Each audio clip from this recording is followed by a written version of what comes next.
वो एमएलए बन जाते हैं तो उनका घर का दरवाजा 5 साल के लिए बंद हो जाता है जनता के। 2 बार जब मैं पिताजी को वोट नहीं दे पाया। अभी जो आप प्रॉमिस कर रहे हो, अगर इलेक्शन जीतने के बाद अगर आप उस पर खड़े नहीं उतरते हो तो फिर हम लोगों को आपके साथ क्या करना चाहिए? इलेक्शन से 5 दिन पहले नेता हाथ जोड़ते हैं और फिर उसके 5 साल बाद जनता हाथ जोड़ती है। गौतम बुद्ध जी ने कहा था 3 things cannot be long hidden, the sun, the moon and the truth. मतलब 3 चीजें ज्यादा देर तक छुप नहीं सकती, सूरज, चांद और सत्य।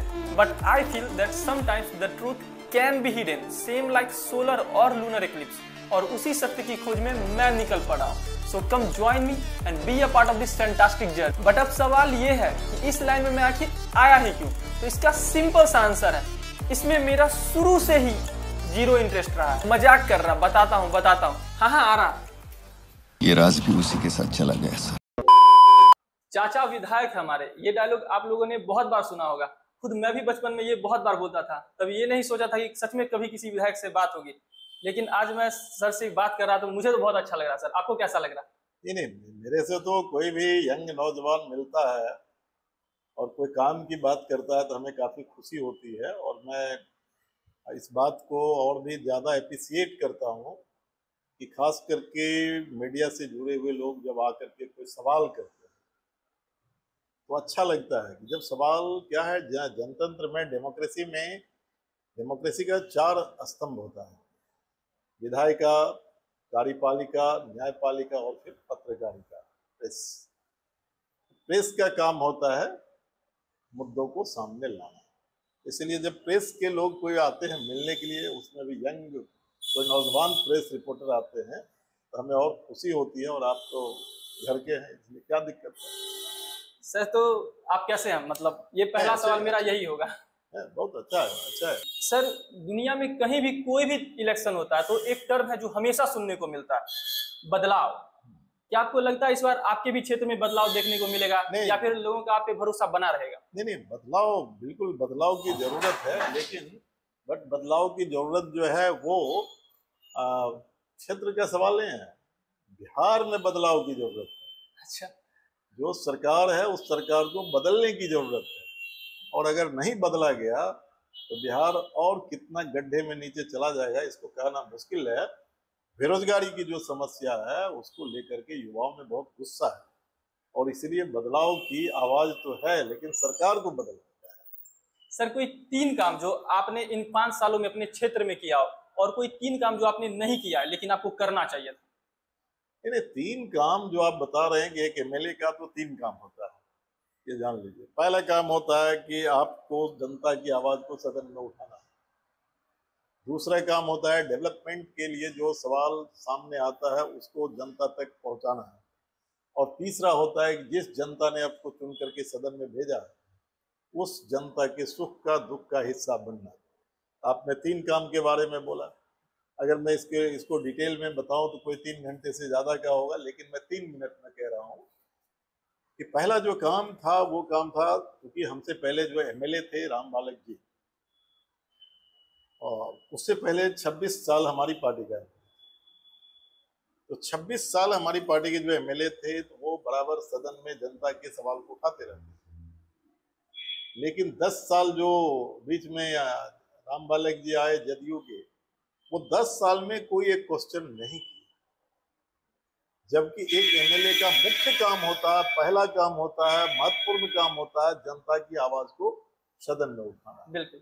उस काम को मैं वादा जनता से किया था कि मैं इसे, जो ये कमी रही, विभूतिपुर की जनता की कान, रेडियो, टीवी खोल करके बैठते थे जब हाउस चलता था वो 10 साल की, कोई एक बार तो विभूतिपुर का नाम तो ले ले। कान तरस गई थी। मैं बोला था कि उस कान के तरसते हुए जो सुना पड़ गया है उसको इतनी बार विभूतिपुर में बुलवाऊंगा सदन के अंदर कि आपका कान भर जाएगा।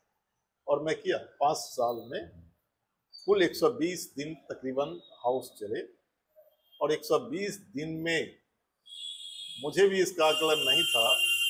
जब रिपोर्ट कार्ड मुझे छपाना था, मैं हाउस से, नियम है रिपोर्ट टेबल से लेना है, और जब मैं लेने के लिए गया तो वो बोला कि आपका इतना क्वेश्चन है कि 1 दिन में नहीं होगा। वो 7 दिन का समय लिया और उसने 7 दिन के बाद रिटन में हमें दिया और वो 120 दिन का जो सदन चली उसमें 292 क्वेश्चन हमारे द्वारा पूछा गया था।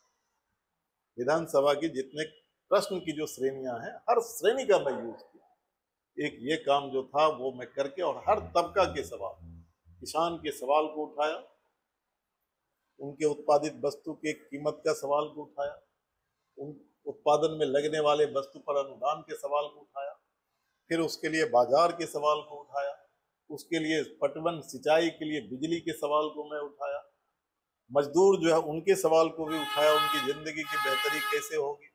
तो बिहार के अंदर जो मजदूरी का दर जो है वो कम है केरल से और कई कर्नाटका से, तो बिहार में मजदूर की मजदूरी को भी बढ़ाओ। और मनरेगा जो मूल रूप से मजदूरों का मूल जो वो है, सिर्फ मजदूरों के लिए वो है, तो उसके भी मजदूरी 262 रुपया आज की तारीख में जो है बिल्कुल नाकाफी है। 262 में कहीं मजदूर नहीं मिलता। उसके सवाल को भी मैं उठाया कि केरल की इतना क्यों नहीं आप कर सकते। फिर मजदूर कहाँ से आते? वो दलितों के घर से आते, अत्यंत पिछड़ी जाति के घर से आते, पिछड़ी जाति के घर से आते। वो दिन में काम करते, रात में खाते हैं। अगर एक दिन खाना नहीं, वो मजदूरी ना करे तो उनका चूल्हा नहीं जलेगा, तो उनके रहने के लिए भी जगह नहीं है। और उसमें बड़े पैमाने पर लोग भूमिहीन है जिनको घर बनाने के लिए जमीन नहीं। तो मैं उनके सवाल को भी उठाया कि 5 डिसमिल जमीन जो सरकार घोषणा किया, मेरे ही सवाल से उठाया, तो उनके सवाल को उठाया। कई महत्वपूर्ण सवाल को भी मैं उठाया। जो जन्म और मृत्यु प्रमाण पत्र बिहार के अंदर जो ब्लॉक हेडक्वार्टर में बनती थी, उससे लोगों को आने जाने में लंबा 20-20 किलोमीटर 10 किलोमीटर जाना, तो उसको भी मैं सदन में उठाया। और वो कहाँ चला गया? आज पंचायत में बन रहे हैं, सबके घर में बन रहे हैं। फिर नौजवानों के रोजगार के सवाल को भी मैं उठाया, स्वास्थ्य के सवाल को भी मैं उठाया कि हर WHO का जो रूल कहता है कि 1000 लोगों पर एक डॉक्टर होना चाहिए। मैं उठाया इस सवाल को, और सरकार अंततः नीतिगत तौर पर यह फैसला किया कि हर पंचायत के स्तर पर एक डॉक्टर हम देंगे। और अभी उसकी कवायद शुरू हो गई, हर पंचायत में हॉस्पिटल खुल रहे हैं। तो ये स्वास्थ्य से जुड़ा हुआ। फिर एजुकेशन से जुड़ा हुआ मेरा बहुत सारा सवाल था। एजुकेशन से जुड़ा हुआ मेरा सवाल था, प्राइमरी स्कूल जो नवसृजित थे उसको भवन नहीं था, वो सवाल मैं उठाया। फिर विषयवार शिक्षकों के सवाल को मैं उठाया। +2 की पढ़ाई आज हर पंचायत में हो रही है, लेकिन वहाँ शिक्षक नहीं है। लगातार उनके सब, फिर शिक्षकों के भी जो सवाल थे, मैं उसका सवाल भी मैं उठाया कि शिक्षक जो नियोजित थे उनको सरकारी कर्मी, नीतीश जी ने बोला कि जो पहले भी हुआ उसको PPSC करना पड़ेगा। मैं सवाल उठाया और युद्ध हुआ एकदम। असेंबली के अंदर मेरा माननीय मुख्यमंत्री जी से हुआ और सरकार को पीछे हटना पड़ा कि जो नियोजित शिक्षक है वो BPSC, जो मेरा डिमांड था। और BPSC शिक्षकों का डिमांड था कि मैं तो एग्जाम दिया, कई बार दक्षता का परीक्षा दिया, फिर मुझसे कौन एग्जाम लोगे। तो इसीलिए, और उसमें उनके हक में फैसला भी सरकार लिया कि फॉर्मल एक एग्जामिनेशन लेके, not BPSC, formal departmental examination लेके उसको किया। विद्यार्थियों के सवाल को भी मैं उठाया। अभी जस्ट सभी इच्छुक बच्चे जितने पढ़ने वाले हैं उनका नामांकन हो। अभी PG की पढ़ाई को मैं उठाया था सवाल कि सभी कॉलेज में PG की पढ़ाई हो। और मेरे हस्तक्षेप से नरहन कॉलेज में, DBKN कॉलेज नरहन में, फिर RB कॉलेज दलसिंह सराय में, AMD कॉलेज पतौड़ी में, UR कॉलेज रोसा में, इन सारे जगह PG की पढ़ाई शुरू हुई। हर सेक्शन के सवाल को मैं उठाया। कहीं सड़क की कमी है वो सवाल उठाया, कहीं पुल की कमी है वो सवाल उठाया, कहीं हॉस्पिटल में गड़बड़ी है वो सवाल है उठाया। तो सवाल को जो उठाने का था वो मैं उठाया। तो ये एक काम है। लेकिन दूसरा भी जो मैं बोला, 3 काम बोले डेवलपमेंट का, तो मैंने कोशिश किया कि जो मुख्यमंत्री समग्र विकास योजना, मुख्यमंत्री क्षेत्र विकास योजना जिसको MLA फंड कहते हैं, तो मैं उसको बहुत सुनियोजित तरीके से मैं किया। पहले जो MLA होते थे किसी 2, 4, 5, 10 पंचायत में कर दिया। जैसे पहले के MLA थे तो वो कोई 4-5 करोड़ का काम एक जगह कर दिया, रेल के जमीन में कर दिया, और रेल का जमीन में करने से कोई फायदा नहीं। मैं लिया नहीं, जनता से जुड़े हुए सवाल जो है उसको मैं कर दिया, और उसको उस पूरी राशि को मैं बांट दिया। और मैं फैसला किया कि कम से कम 42 लाख की योजना हर पंचायत में। 42 लाख का या तो रोड बनेगा, या रोड के साथ स्कूल बनेगा, या फिर रोड के साथ धर्मशाला, ये सामुदायिक भवन बनेगा। ये वो तो हमने वो किया। और वो टोटल विभूतिपुर में 35 पंचायत है कंस्टिट्यूंसी में, 35 पंचायत में 117 विकास के काम को मैं उस योजना से किया।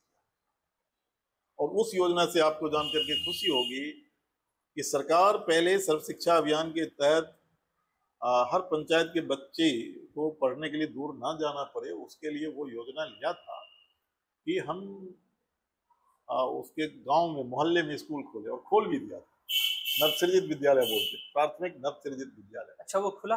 वो खुला था, लेकिन सरकार बाद में क्या फैसला लिया कि उसका भवन हम नहीं बनाए। ऐसा क्यों? तो फिर उसके सरकार ने किया, उसके अपनी तारक मेहता का उल्टा चश्मा का ये सवाल है। अब खोल दिया, बच्चे का एडमिशन हुआ, और बाद में कहा कि अब बिल्डिंग नहीं है तो हम इसको डिमोलिश करेंगे, बगल के स्कूल में डालेंगे। लेकिन तब मैं विधानसभा में आ गया। मैं बोला मेरे क्षेत्र में नहीं होगा, मेरा सभी फंड को रोक करके पहले 22 विद्यालय था उसको बनाओ, और बनाना शुरू किया। एक तरफ 22 विद्यालय में आधे विद्यालय मेरे फंड से बना, और सरकार पर जो नीतियों को बदलने का जो उस पर चार्ज लगा रहे थे, तो इतनी बार उस पर क्वेश्चन किया कि उसको बदल करके फिर से बिल्डिंग बनाने का निर्णय लिया, और टोटल 22 विद्यालय जो था वो बन गया। किसी भी समाज का विकास कैसे मानोगे? जब शिक्षा का विकास होगा। तो शिक्षा के क्षेत्र में ये किया। +2 का बिल्डिंग बना, 4 बिल्डिंग बना है, 4 हमारे यहाँ 4-5 बना, माध्यमिक विद्यालय का बना। तो ये सवाल है डेवलपमेंट का, आपका नजरिया क्या है? मेरा फोकस था एजुकेशन, मेरा फोकस था हेल्थ था। आज वहाँ पर लगभग 12, ये मेरा रिपोर्ट कार्ड है, इसमें सभी चीज डिटेल आप देख सकते हैं, इसमें दिया हुआ। और इसमें कितना है दिया हुआ, टोटल जो है मेरे ख्याल से लगभग हॉस्पिटल जो है 2, 4, 6, 14 हॉस्पिटल जो है अभी बन गया है हमारे कंस्टिट्यूंसी में, और बाकी हॉस्पिटल बन रहे हैं, समझे। सामुदायिक भवन जो है 3 हमारे यहाँ बना है। और ये इसके अलावे जान लीजिए कि सबसे बड़ा काम जो हुआ वो ये हुआ नहीं, उसके अलावे हम बताएंगे कि ग्रामीण कार्य विभाग से 142 सड़कें बनी, कालीकरण पक्कीकरण सड़क जो है 142, और अभी वो 317 किलोमीटर, समझे। 292 करोड़ की लागत से लगभग वो सभी बनी है या बन रही है। ये डेवलपमेंट का, इससे पहले लोग बोलते हैं कि इससे पहले इतना काम कभी नहीं हुआ। मेरे विधानसभा में चले जाए, हर पंचायत में आपको लाल रंग का बोर्ड मिलेगा। हालांकि विरोधी जो है वो लाल से उसको डर भी होता है, तो बोर्ड को तोड़ता है। कई जगह तोड़ा है, रात भी तोड़ा है, एक जगह मुझे मालूम हुआ, खबर आई है, समझे। डेवलपमेंट का जो विरोधी है, क्योंकि जिसने डेवलपमेंट पहले किया नहीं, आज जो डेवलपमेंट हो रहा है तो उसको इसी बात से दिक्कत हो रही है। सवाल उनसे पूछते हैं आज हो रहा है कल क्यों नहीं हुआ। मेरी बात होगी उनसे, मैं जरूर पूछूंगा। तो वो बोर्ड को तोड़ा है, लगभग 1 दर्जन जगह पर बोर्ड को तोड़ा है। जो पूर्व प्रत्याशी थे मंजू प्रकाश के गांव में, वहां पर बोर्ड तोड़ा। पूर्व प्रत्याशी राम बालक जी के गांव में, वहां प्रत्याशी तोड़ा। तो क्यों तोड़ते हो? बोर्ड से क्यों डर लगता है? तो बोर्ड तोड़ने से तो जो डेवलप किया हुआ डेवलपमेंट का जो काम है उसको तो आप नहीं मिटा सकते ना। रोड बनी है, सामुदायिक भवन बने हैं, स्कूल बने हैं, मदरसा बना है, पुस्तकालय बने हैं। अम्बेडकर ये रामधारी सिंह दिनकर पुस्तकालय टबका में मैं बनाया हूँ, और भी पुस्तकालय में बनाया, माथी में पुस्तकालय में बनाया। महंत नारायण दास पुस्तकालय जो है वो जर्जर हो चुका था, जो पुस्तकालय रामदेव वर्मा जी हमारे एमएलए थे उन्होंने बनाया था, और उसको बीच के दौर में क्या पुस्तकालय को मदिरालय बना दिया था। उसको आकर के मैं फिर से पुस्तकालय में खड़ा कर दिया, आप वहां जाके देख सकते हैं। सवाल आपका विजन क्या है? आप क्या बनाना चाहते हैं, क्या करना चाहते हैं?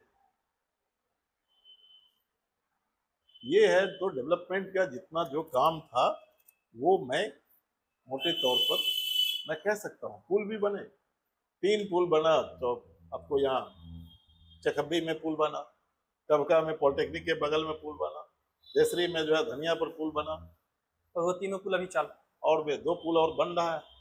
2 पुल का शिलान्यास किया। वो कब तक बन जाएगा सर? वो बन जाएगा, सब 6 महीने के बड़ा हाई लेवल पुल है, तो 6 से 8 महीना लगेगा उसमें। आपको गंगौली में पुल बनेगा 7 करोड़ की लागत से, 10 करोड़ की लागत से आपको वहां पर पटपाड़ा में जो विभूतिपुर ब्लॉक को खानपुर से जोड़ता है वो पुल बनेगा।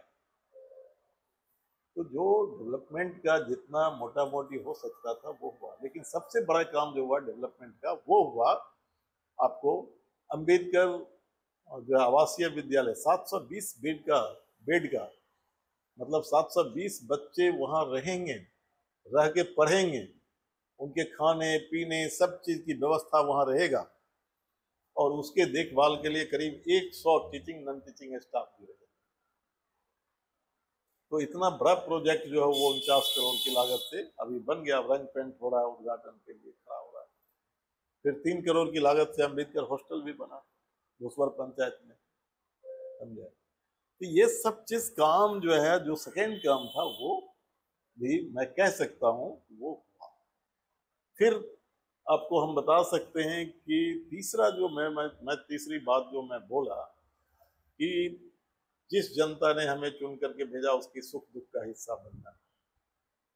तो महीने में मैं 20 दिन कंस्टिट्यूंसी में रहा और 20 दिन कंस्टिट्यूंसी में रहा और एक दिन मंगलवार को ब्लॉक पर ही मैं बैठता था और इसलिए मैं बैठता था किसी का कोई शिकायत हुआ करके मिली और जो मिला उसका स्पॉट ऑन स्पॉट उसका निराकरण करते थे, समझे। और मेरे आने से कितना कराई हुआ आप समझ लीजिए।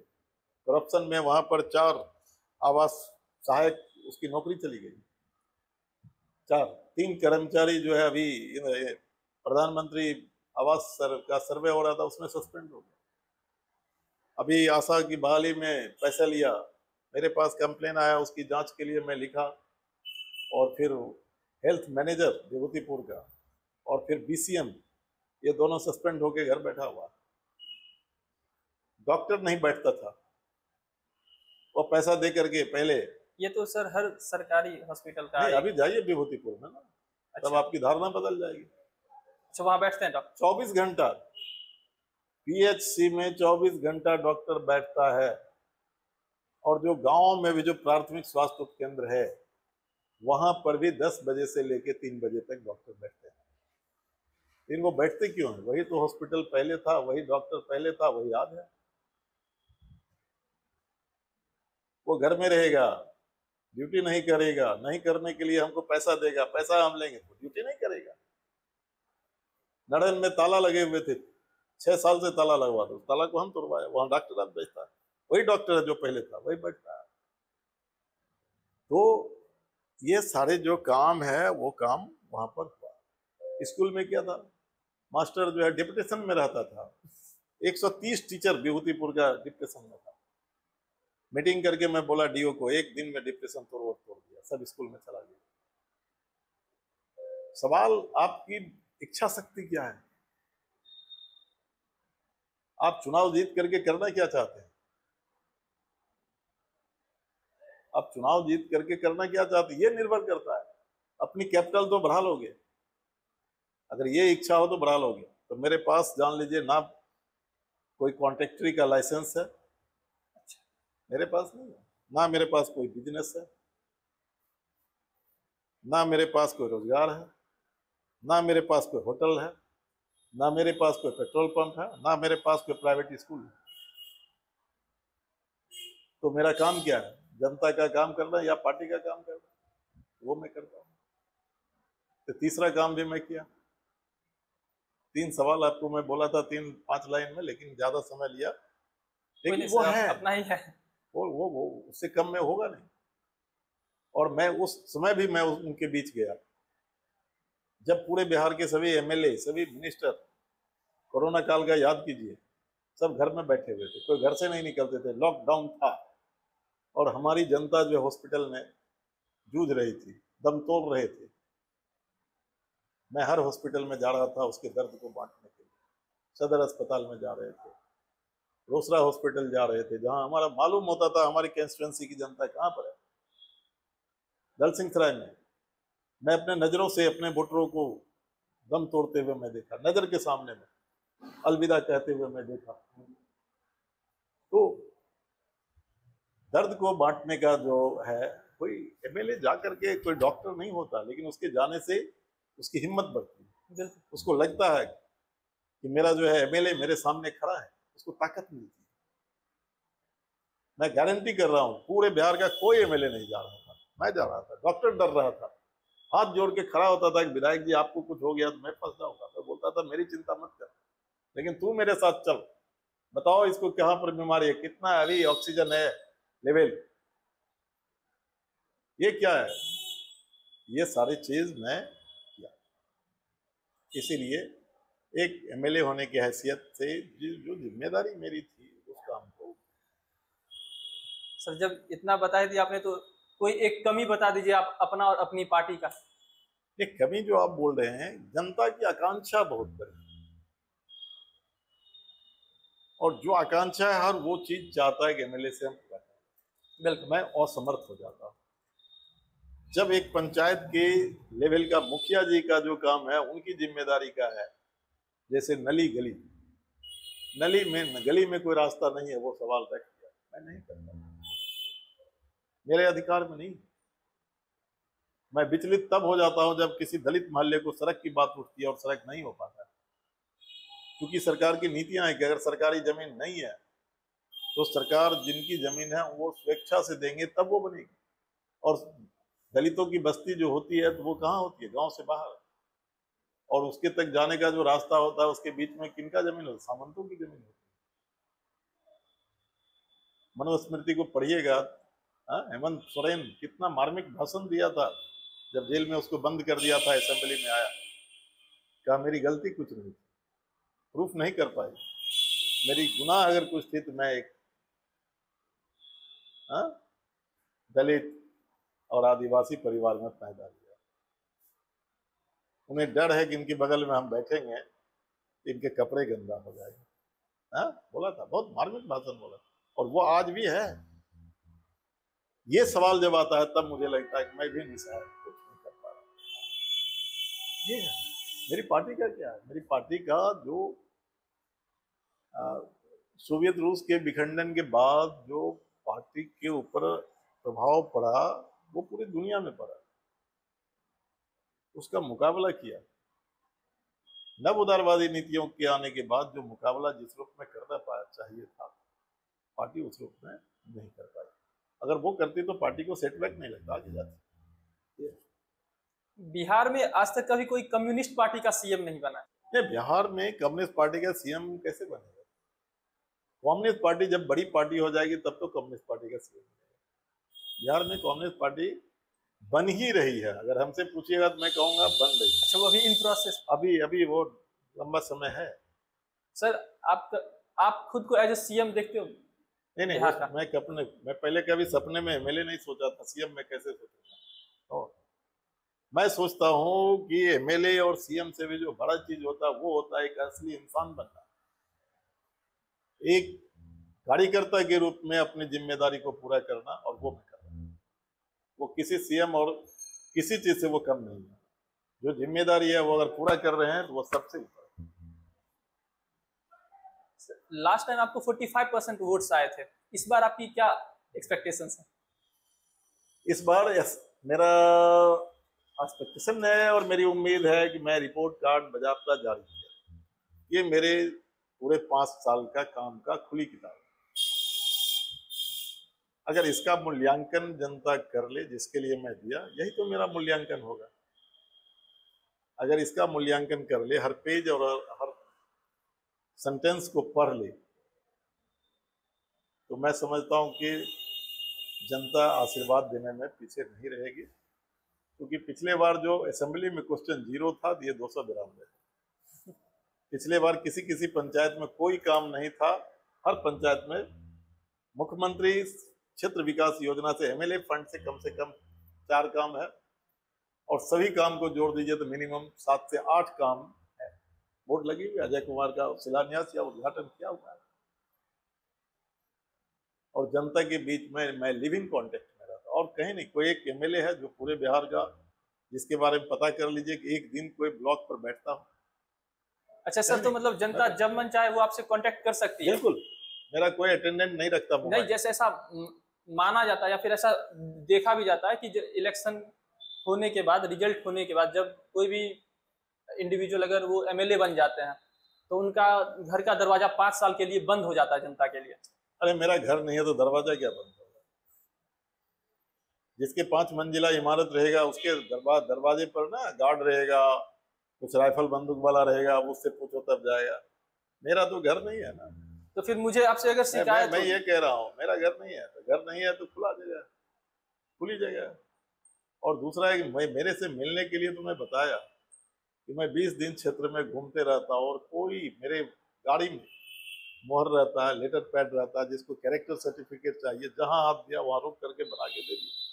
फिर मंगलवार को तो मैं बैठता ही और कोई दरबान मेरे गेट के आगे में नहीं रहता है। मंगलवार छोड़ के अगर कभी मुझे आपसे कोई प्रॉब्लम हुई तो मैं आपसे कैसे शिकायत करूंगा? बिल्कुल, मेरे फोन पर आप बोलिए, मैं टाइम बता दूंगा कि मैं फलाने जगह हूँ, आप आ जाइए, आपकी बात सुनेंगे। नहीं तो जनता के लिए एक दिन तो तय है ना कि मंगल, नहीं किसी दिन मिलेंगे तो मंगल को मिल जाएंगे। सर, तेजस्वी जी आपको कैसे लगता है? अच्छे हैं, अच्छे लीडर हैं। तेजस्वी जी उभरता हुआ लीडर है और विश्वस्त लीडर है। बिहार के बदलाव का वो चेहरा है।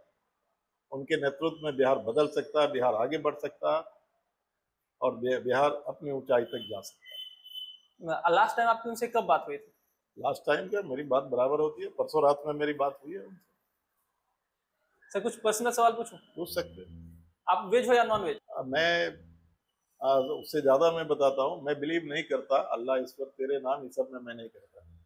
तो आप समझ लीजिए मैं क्या, मतलब नॉन वेज आप? बिल्कुल, मैं वेज नॉन वेज सब चीज मैं खाता हूँ। आपने कभी खुद से खाना बनाया है घर पे? मैं छात्र आंदोलन से मेरी कॉलेज राजनीतिक जीवन की शुरुआत हुई थी, तब मैं बीआरबी कॉलेज के हॉस्टल में रहता था। तो मैं खुद खाना बनाता था और 90 में मैं 88 में मैं होल टाइमर पार्टी का हो गया। यहाँ जहाँ आप बैठे हुए, यहाँ पहले कपड़े का घर था, सिर्फ कपड़े का 2 रूम का था। उसको मैं पार्टी के सहयोग से मेरे नेतृत्व में ये बना। लेकिन जब वो खपड़े का था तब यहाँ कोई खाना बनाने वाला नहीं रहता था, मैं खुद बनाता था। Sir, after becoming an MLA आपने कभी घर पे खाना बनाया, कभी मैम को खिलाया? कभी ऐसा चाहे तो, लेकिन बहुत बार पिलाया। खाना में कोई कभी सब्जी बना दिया, मतलब बीमार होने से, मतलब कभी। लेकिन वो मौका कहाँ है मेरे को, घर में 7 बजे मैं निकलता हूँ, 11 बजे मैं आता हूँ। लेकिन कभी बीमार होने से चाय, लेकिन मैं बहुत बार मैं बनाया। खाना बनाने मुझे सब आता है। बहुत अच्छा बनाते होंगे? नहीं, मैं खाना भी बनाता हूँ, अच्छा बनाता हूँ। ऑफिस में एमएलए बनने के बाद भी मैं खाना बनाया, क्योंकि जहाँ मैं रहता हूँ नॉन वेज नहीं बन सकता। होली के दिन में पार्टी ऑफिस में कुछ कॉमरेडों को बुला करके खुद से बनाया, सबको खिलाया।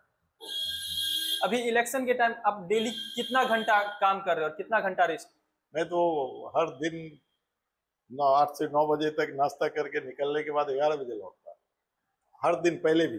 अच्छा, तो मतलब ये अभी इलेक्शन के टाइम भी आप वैसे ही जैसे आप नॉर्मल सब? मेरे लिए मुझे कई लोगों ने पूछा क्या तैयार है, क्या तैयार? सर, अभी तो आपने थोड़ा तो टाइम बढ़ाया होगा ना? थोड़ा क्या है, 7-8 बजे, 1 घंटा 1.5 घंटा पहले 7 बजे निकल जाते। कभी ऑन कॉल हुआ तो 5 बजे निकलते। चुनाव में तो है कि जहाँ जरूरत जिस हिसाब से उस हिसाब से जाना है, लेकिन नॉर्मली मेरा 7 बजे निकलना है, नाश्ता करके निकलना है और रात में खाना घर में आके खाना है। अपना पॉलिटिकल जर्नी बताइए शुरू से। ये लंबी कहानी है। जब मैं छात्र आंदोलन में आया था तो मैं एक्चुअली हाई स्कूल में मैं पढ़ता था, तब मैं छात्र आंदोलन में जुड़ा था, एसएफआई में।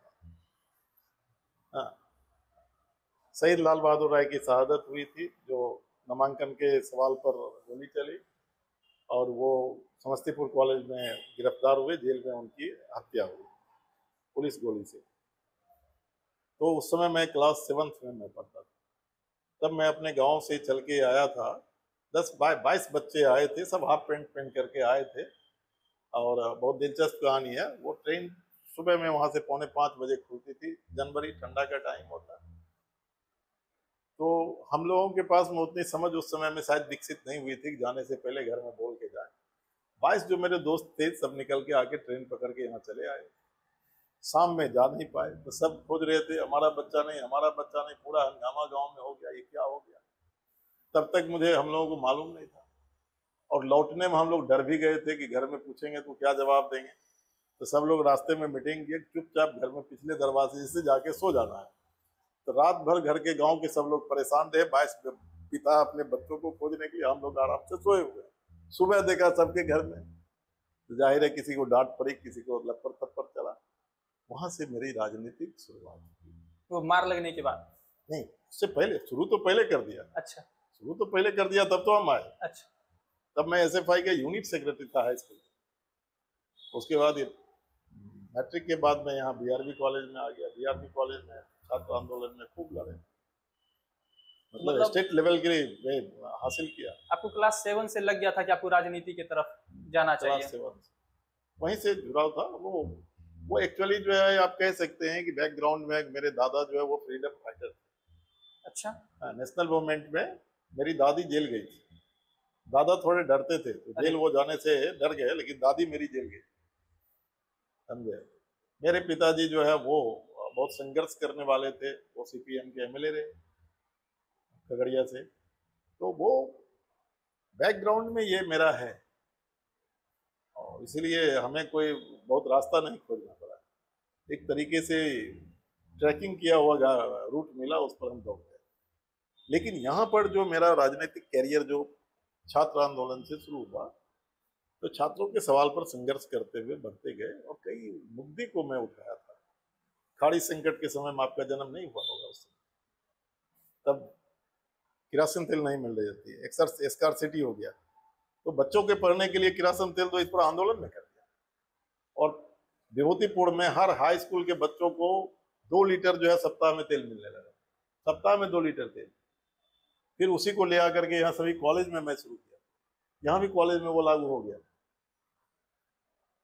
बीआरबी कॉलेज में मैं स्टूडेंट फ्रीशिप के कमेटी में छात्र भी बैठे और स्वीकार करना पड़ गया, वो जीत गए हम लोग। अब समझ लीजिए कि एक उसके 2 टीचर होते थे मेंबर, 3 टीचर माइनस करके 2 टीचर हो, एक स्टूडेंट रिप्रेजेंटेटिव, वो बैठने लगा। परचेजिंग कमेटी में कोई चीज खरीदेगा, 3 मैन कमेटी, उसमें एक स्टूडेंट लीडर रहे। ये सब चीज यहाँ किया, वहां से शुरू हुआ। फिर आगे बढ़ते गए, हमारे ऊपर हमले भी हुए।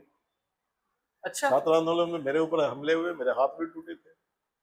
तो वो सब चीज पुरानी बातें हैं। लेकिन बाद में कम्युनिस्ट पार्टी मार्क्सवादी में मैं आ गया और 92 में मेरी पार्टी की जिला कमेटी में आया। फिर 2002 में पार्टी का डिस्ट्रिक्ट सेक्रेटरी हो गया।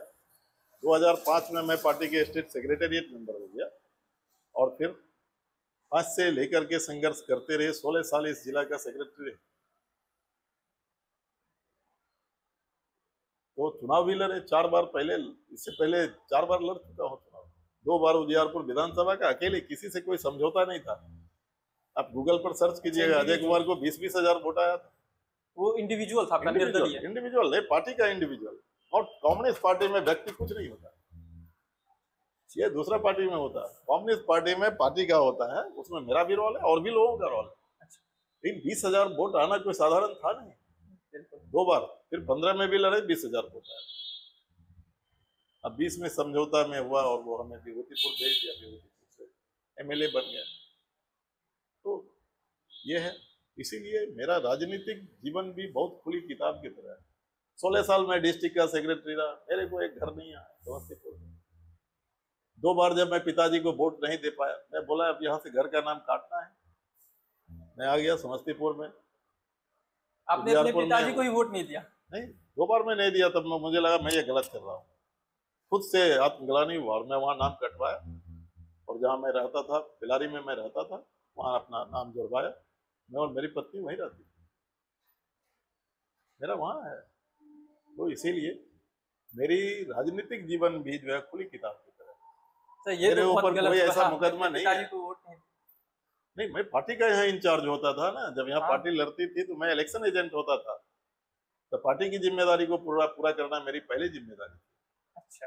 जब वो एमएलए बने तब मैं वोट नहीं दिया, तब मुझे लगा कि ये गलत है, वोट का इस्तेमाल होना चाहिए, और तब मैं यहाँ आ गया। बिल्कुल होना चाहिए।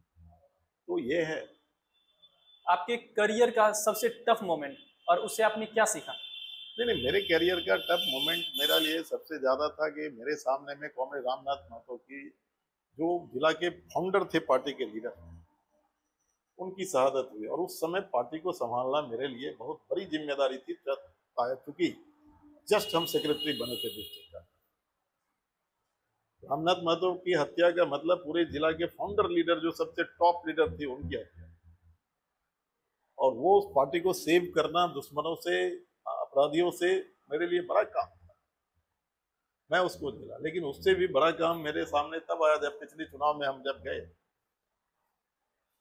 तो जिन्होंने इस जिला की पार्टी को सेकेंड लीडर जो होते थे, वो तब वहां के एमएलए थे पहले 26 साल, उन्होंने पार्टी को पूरी तौर पर 2 हिस्से में बांट दिया और वो मेरे लिए बहुत बड़ा क्रूशियल था, पार्टी को यूनिफाइड करना। और अंततः मैं यूनिफाइड कर लिया और मैं चुनाव जीत गया। वो मेरे लिए बहुत कठिन दौर था।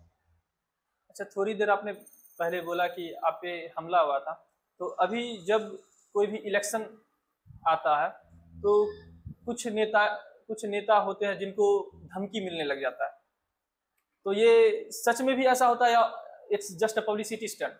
नहीं, होता भी है, मेरे को भी दिया, तो उससे क्या होता है। अच्छा, आपको भी मिला हुआ? मेरे को भी दिया। इस बार मिला था आपको? इस बार भी दिया। इस बार भी मिला आपको? इस बार भी दिया, इस बार भी दिया। तो ऐसे दिया, लाइव होकर के दिया। एक कैंडिडेट होने वाला उसने लाइव होकर के दिया, कहा कि ये क्या चुनाव लड़ेंगे, नॉमिनेशन कर पाएंगे, मतलब क्या था? वो धमकी था, वो समझ नहीं पाया किसको धमकी दे रहे हैं। अरे जिस कम्युनिस्ट पार्टी ने संघर्ष करके इतनी बड़ी इमारत को, पार्टी की इमारत को खड़ा किया, जिसके 26 साथियों की शहादत हुई है, हर एक साथी की शहादत के बाद दूसरा साथी खड़ा होते गया, उस पार्टी के नेता को धमकी दे करके क्या करेगा? मैं तो बोला, मुझे तो आपकी तरह कोई पूछा किससे डर लेता हूँ, मैं बोला उससे तो बिल्कुल नहीं, और किसी से नहीं डरता। कम्युनिस्ट पार्टी मार्क्सवादी किसी से नहीं डरता।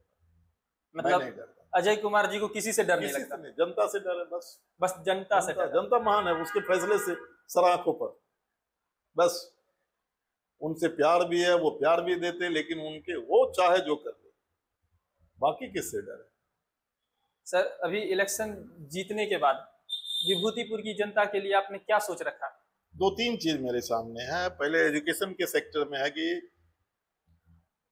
हर पंचायत में +2 की पढ़ाई तो शुरू हुई, लेकिन बिल्डिंग नहीं है, जिस वजह से पढ़ाई हुई, वो बिल्डिंग का निर्माण करवाना। हर पंचायत में स्वास्थ्य के क्षेत्र में हॉस्पिटल बनवाना और सरकार के से फैसले करा करके हर जगह डॉक्टर की पोस्टिंग कराना।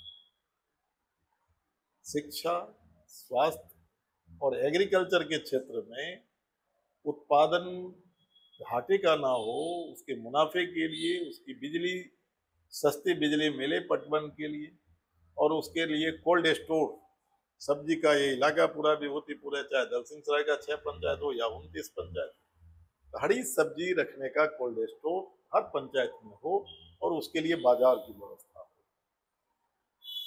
रोजगार सबको मिले, छोटा ही सही लेकिन कोई तो उद्योग खुले। लाइफ लाइन होता है ये, आपको हमारा सिंधिया रेलवे लाइन जो है वो जाम लगती है, असेंबली में क्वेश्चन भी मेरा है, उस पर आरओबी का निर्माण करा। ये कुछ मेरे। सर, अभी जो आप प्रॉमिस कर रहे हो, अगर इलेक्शन जीतने के बाद अगर आप उस पर खड़े नहीं उतरते हो, तो फिर हम लोगों को आपके साथ क्या करना चाहिए? कोई चीज मतलब ये नहीं सोचना चाहिए कि ये नहीं होगा, इच्छा शक्ति होनी चाहिए करने का, सब चीज हो सकता है। देन नेक्स्ट टाइम बात होगी, तब क्या होना है तब होगा, हम लोग फिर मिलेंगे, फिर हम लोग मिलेंगे, बात करेंगे। सर, इलेक्शन से 5 दिन पहले नेता हाथ जोड़ते हैं और फिर उसके 5 साल बाद जनता हाथ जोड़ती है। ऐसा अगर कोई करते हैं तो वो पॉलिटिकल लीडर नहीं है, और वो जनप्रतिनिधि तो नहीं है। जनप्रतिनिधि मतलब जनता के प्रतिनिधि। तो मैं तो 5 साल हाथ जोड़ते रहा। मैं जब भी जनता से मिला, मैं हाथ जोड़ करके, गाड़ी से उतरने से पहले मेरे हाथ जोड़ती है। आपको नहीं लगता अगर कोई भी नेता अगर 5 साल अपने क्षेत्र में अच्छे से विकास का काम कर दे, तो उन्हें इलेक्शन से पहले हाथ न जोड़ना पड़े जनता को? हाथ तो जोड़ना ही चाहिए। डेवलपमेंट अलग चीज है, जनता का सम्मान अलग चीज है। नहीं, मैं सम्मान के पर्सपेक्टिव से नहीं बोला, मैं मतलब कि जनता को कहीं भी वोट नहीं मांगना पड़ेगा। हाँ, ये कहना सेंस है, वोट ना मांगना पड़े। नहीं, वो जनता के बीच में वोट मांगे ना मांगे, लेकिन जाना पड़ेगा, हाँ, जाना तो पड़ेगा। मतलब अगर 5 साल आप ठीक ठाक काम किए तो बहुत परेशानी नहीं होगी, और क्या। हाँ, तो आज का विचार विमर्श यहीं पे खत्म करते हैं। तो सर, आपको कैसा लगा? ये अच्छा लगा। अरे प्रश्न मैं अपना जनप्रतिनिधि पर्सनल से सवाल पूछूं सर आपसे? पूछ सकते हैं। ये मेरा पहला वीडियो था, तो आपने हाँ क्यों बोला? नहीं, मैं हाँ इसलिए बोला कि आपने दो बातें कही थी। पहली बात ये आपने बोला कि मैं अभी सीख रहा हूँ, आप यही बोला था। दिल्ली में मैं हूँ, घर आया हूँ, मैं सीख रहा हूँ। और एपरेटस के बारे में भी बोला कि मुझे अपने दोस्तों से लेना पड़ेगा। तो नए जनरेशन को इनकरेज करना वो मेरे वसूल में है, मेरे जिन में है। तो सर आप प्लीज अपनी जनता को मेरे चैनल को सब्सक्राइब करने के लिए बोलो। बिल्कुल बिल्कुल मैं करूँगा।